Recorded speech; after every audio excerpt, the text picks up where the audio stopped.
Then the Rebbe continued that today's day, Chav Gimel, 23 days in the month of Elul,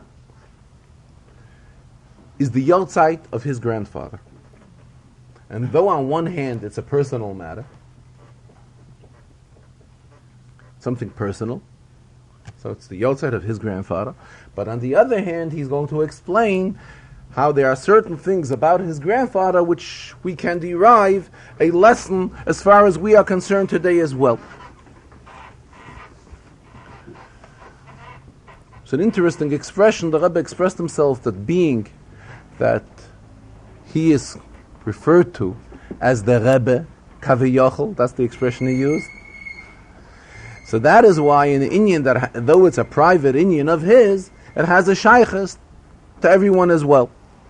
Regarding his grandfather, Rebbe continued, he was a yoshev by the Rebbe Marash. What does it mean, a yoshev by the Rebbe Marash? What is a yoshev? In Yiddish it's translated as zitzer. He was sitting by the Rebbe Marash, and the Rebbe explained exactly what happened. But after his grandfather got married, he walked or traveled, however the situation was then, to Lubavitch, where the Rebbe Marash lived, and he spent a long time sitting and learning in the surroundings of the Rebbe Marash.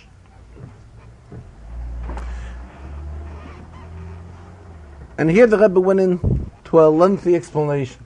Said that years ago, it was an understood practice by everyone. Everybody understood and realized that when we're talking about a yeshiva bacher, a yeshiva boy, his inyan is to sit and learn.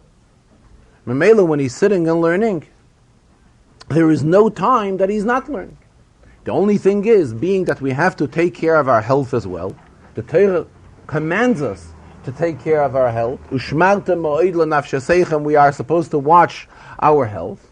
Therefore, in the schedule of yeshiva, there is time which is allotted for eating, and there's a time which is set aside for sleeping. But a yeshiva bacher who is really involved in learning would always even take part of this so-called free time and also be involved in learning at that time. This was the attitude of a regular yeshiva bacher. To talk about this at a chassidische Farbringen generations ago, in other words, when we talk about something at a Farbringen, that means we are reminding the people that this is something which has to be done, this is something which has to be strengthened, which needs chizuk. The Rebbe says that years ago it was an embarrassment to discuss this at a chassidische Farbringen. Why? Because it was something which was taken for granted by everyone, that this is the attitude how a yeshiva bacher is supposed to act. He has no other inyan other than learn. Unfortunately, today, it does have to be spoken about already. After one goes through the stage of being a yeshiva bacher, then he gets prepared to go into married life.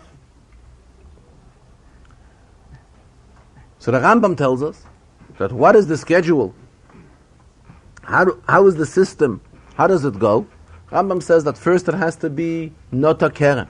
First he has to make sure that he has the source of making a living to be able to provide parnasa once he will get married. Then the next step is bono bayis. He has to make sure that he has a house, a home where to live in. Then the Rambam continues, it's noso yisha, then he gets married. Once a person gets married, he already has, as the expression in Shulchan Aruch is, rechayim al tzavor. He has a yoke on his shoulders. In other words, he has the oil ha-parnasa to bring parnasa to his wife, which this is the Rebbe added on right away to his family, is an obligation which a person accepts in his ksubah, and this is min ha-Torah. Sheira ksusa ve'inosa lo yigra. This is one's obligation once he gets married. So on one hand, Take, he has to make sure to fulfill his obligation. And on the other hand, it was always an accepted practice by Yidden to have a kviyas item l'Torah. Every single day, every Yid knew that he had to have a certain part of the day set aside to learn. And though, when we are talking in times of quantity, in other words, on the watch, on the clock, he may have been occupied more than the hours that he was learning. He didn't have that much time to grab away from the day to be able to learn. However, a Yid always knew, as the expression goes, that this was a kviyus benefesh. This was something which he knew in his soul, that it is a must. The day can't pass, the day can't go by unless he has his share in learning, and as it was customary by Yidden to have a kviyus sitam l'Torah in the morning and a kviyus sitam l'Torah in the evening. And otherwise a Yid knew that his day just can't pass. He had no interest in his day if he knew that he wasn't able to fulfill his obligation of learning a shir at least part of the day, a shir in the morning and a shir in the evening. And not like it is become today. The Rebbe says that people are busy, are occupied as far as providing parnasa for the family, and then when it comes to make a kviyus sitam l'Torah, here we are lacking in that area, and instead, the Rebbe used the expression, and instead one goes to a pizzeria. And this is something which definitely has to be corrected. Getting back to the attitude of his grandfather, what did his grandfather do? His grandfather, after getting married, left his home, which is in a way a sacrifice, mesiras nefesh, from the grandfather and from the grandmother, and went far away. Instead of being home the first year, we know v'simach es ishtoi, there's an inyan of one not leaving his home the first year after he got married.